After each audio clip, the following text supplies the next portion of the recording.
even with these chats with Kurt, I have to record it.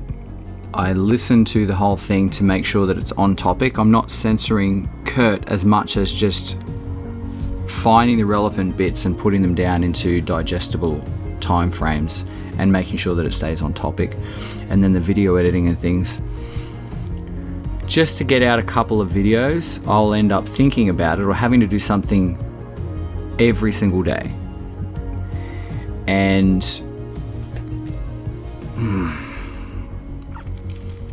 let me put it this way. How much do you believe in the cause, so to speak? I fundamentally have two modes of operation, I think, going into this strange new world. One, the optimistic mode of operation is putting out information and doing work and hoping that, you're putting things out there and hoping there are other people like me who hear information and go, wow, that's really interesting, and then go down a rabbit hole and learn and kind of, wake up a little bit. Because that's what happened to me, is people put things out in the world, I stumbled upon it, and here we are. The problem with that is it costs a lot of time, and it has a huge cost on your personal life because you tend to attract people that you don't want to attract. So it is not without risk. But it is a great strategy. The way you mitigate that risk is with support from the people who agree with you. Social support is important, but also it's no coincidence that the people who go into politics are wealthy people, older wealthy people who own businesses that they can afford to step away from, because you can separate your income stream from your personality. And so when people go looking for you, you may have passive businesses that are generating your income, and when people search you, they don't find your businesses. Often they do, but sometimes they don't. But the point is, you can shield yourself from the consequences of speaking the truth if you have support, social and financial support, of the people who support you and the people who agree with you. The other mode that I tend to entertain is not giving a shit and finding the people who I like and just working with that. Now, I would like to stay in mode 1, but if I'm going to keep spending time and effort and money doing this and not seeing anything in return, I'll probably transition into mode 2, which is, setting up teasers for these videos, but then making them available to my tribe only, because that would be indicative of me saying most people can't be saved and you deserve what you get, but me and my friends over here in our cool club will be just fine. So what I'm talking about is putting in a lot of time and effort and money and not seeing much in return. And it is very interesting to me that it's great that I've gone up in subscribers and getting a bit more traction, and I'm really keen to keep riding that and to keep that going and getting more subscribers and more traction. And there are a lot of things I want to talk about, a lot of things I want to put out there.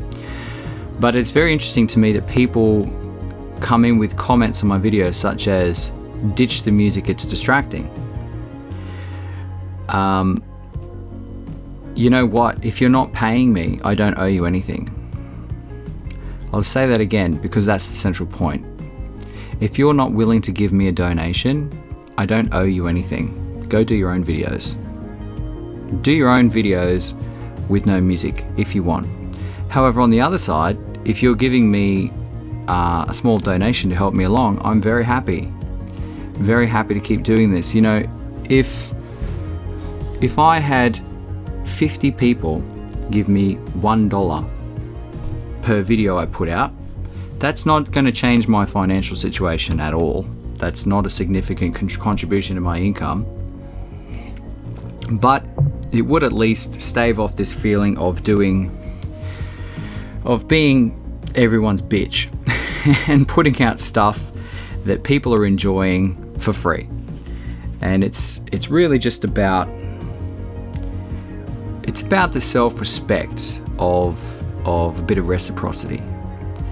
And so I'm not going to do this forever. Well, no, I will keep doing this, but I'm not going to do it openly, publicly, free forever. And so what I would like, but I would prefer to keep it public, because if it is public and the whole content's just on YouTube or and other places in its entirety,